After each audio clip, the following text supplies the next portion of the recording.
Yeah, I haven't done much commenting around here, but it looks like Trump is circling the drain. I mean, he's been circling it for ever since he first announced 100 years ago, but egged on by the media, who which determined that something as important as a presidential election could be turned into a reality TV show. And of course, it turned into a disaster with Trump. And now he just keeps putting his foot in it. And yesterday was probably the all-time low point when he campaigned in where the hell was it? In Pennsylvania. Is it Latrobe?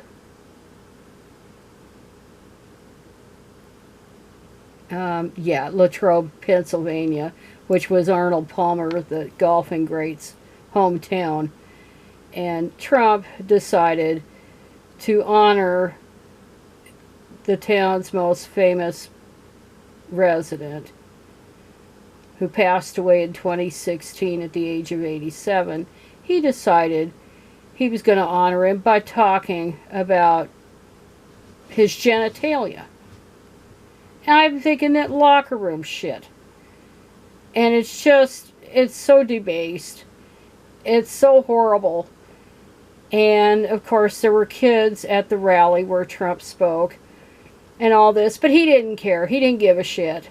And I think he badmouthed Kamala Harris too, in his usual misogynistic way. But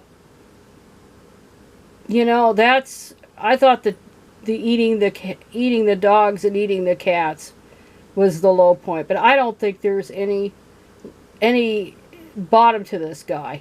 I think when you think he's hit bottom, he even hits further bottom. And this is just about the end. And of course, we've got 2 days, or 2 weeks and 2 days left of this campaign, which I'm pretty certain that Kamala Harris will win it rather handily, even in the so-called swing states. I just don't see it. Now, I look out my door, I go into town here in Southern Oregon. Yeah, there's Trump signs, more Trump than Harris Waltz, but of course Harris Waltz, because they changed horses in midstream during the summer, with Biden gone, then they had to kind of start all over from scratch. So they've been slow getting the memorabilia out. But even so, I see a few. But this is a red area, and it's a totally meaningless area in terms of Oregon voters, because I think the latest poll here in Oregon showed Harris was ahead by 12 points of Trump. It should be probably 30 points, given what a disaster he is. But anyway, the Daily Beast talked to Palmer's daughter, and she wasn't really upset with what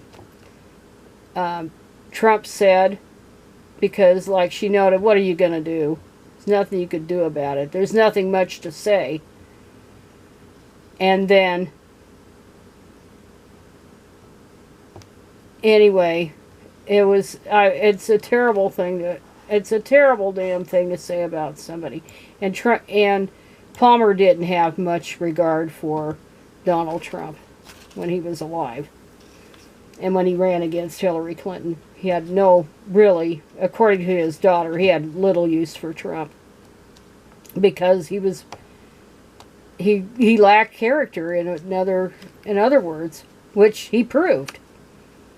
But anyway, there was that. And then another thing, I guess I ought to note, my alma mater, or whatever you want to call it, University of Nevada, Reno, it made the news recently when the women's volleyball team decided they were going to forfeit the game because San Jose State University has a man who's cheating on their team, and they don't want to bother with it. And so anyway, it said here, in a letter sent to students and staff on Thursday afternoon, the University of Nevada clarified its stance on the upcoming women's volleyball match against San Jose State University following a decision by the majority of the Wolfpack team to forfeit the game over concerns of a man on the Spartans women's team. And Brian Sandoval is the president there and current university president. He was former governor. He was a former judge.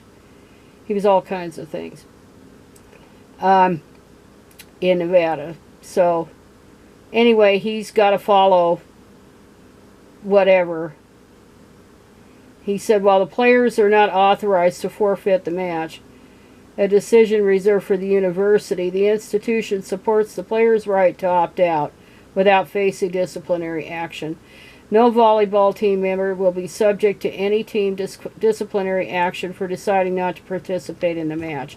And that's kind of a freedom of expression. Not to mention safety reasons. The university decided not to declare a forfeiture, citing legal constraints under the Nevada Constitution, which states that discrimination based on cross-dressing or expression, among other factors. So it's prohibited.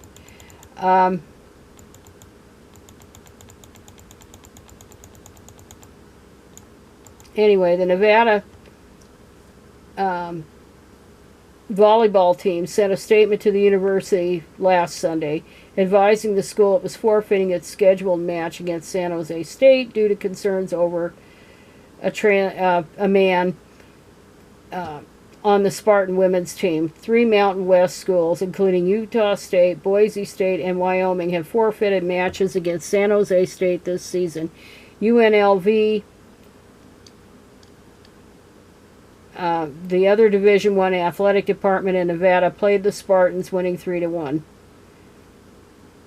And then in a release they sent to Outkick, we, the University of Nevada, Reno women's volleyball team, forfeit against San Jose State University and stand united in solidarity with the volleyball teams of Southern Utah University, Boise State University, the University of Wyoming, and Utah State University.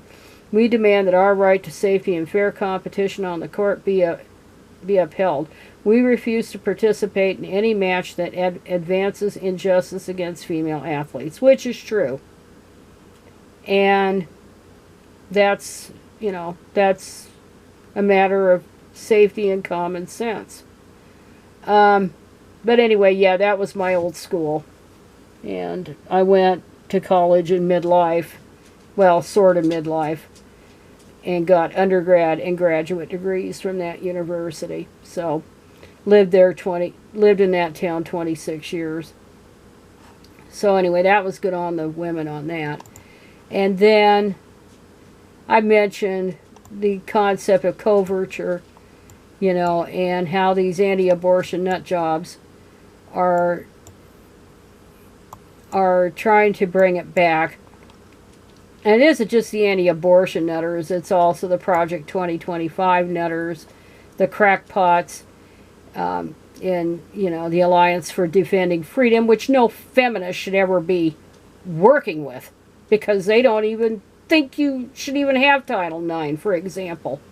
All of that would be abolished in their world. But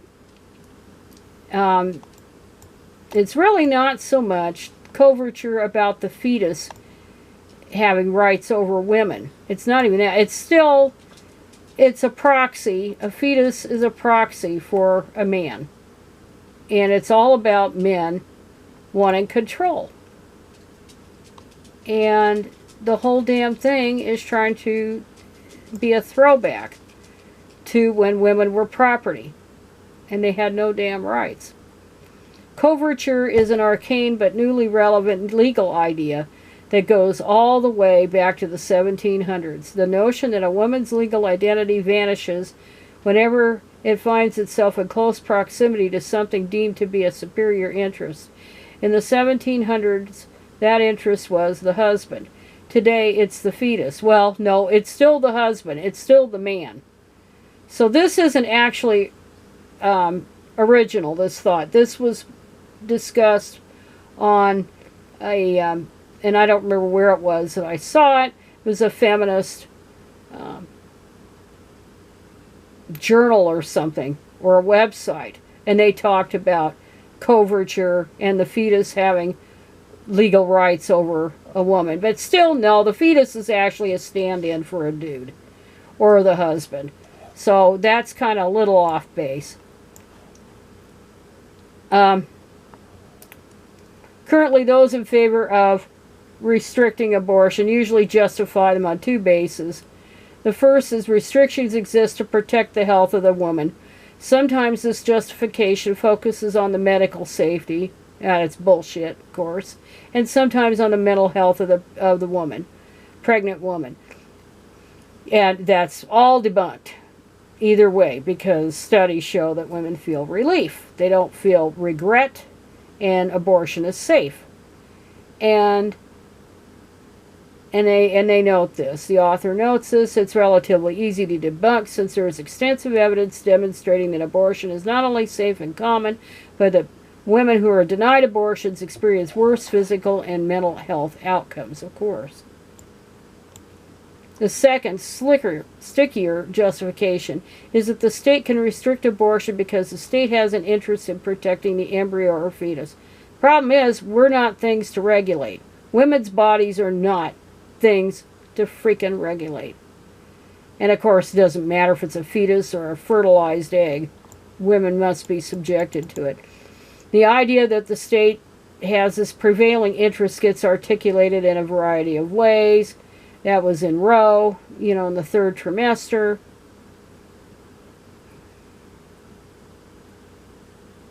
No, but to me, it's the fetus has nothing to do with shit.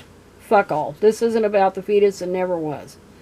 This justification is much harder to engage with. This in large part because of any attempt to challenge it requires to adopt its language of unborn babies and protecting human life. But of course, women don't matter, which in turn means accepting its value-laden presumptions. That is to say that, and it's all this religious shit, life begins at conception, that the state can and should control the body of the woman, at which point the argument is already decided. And the thing is, you can't humanize this potential, whatever, this fetus, this embryo, this zygote, this fertilized egg, without dehumanizing the woman. But once she's pregnant, yeah, she's not a person. Well, women aren't people anyway, according to patriarchy. They're not. So he goes into, and I think this is a dude.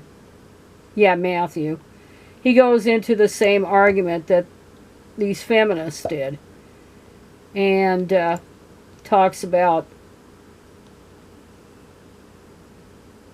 the background of coverture.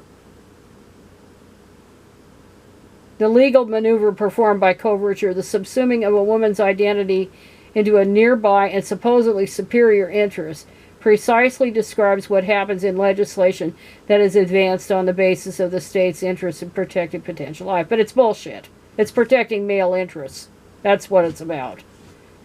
Men have the right to your body. They have the right to your pregnancy. They got a right to every goddamn thing. It's really not about the fetus and never was.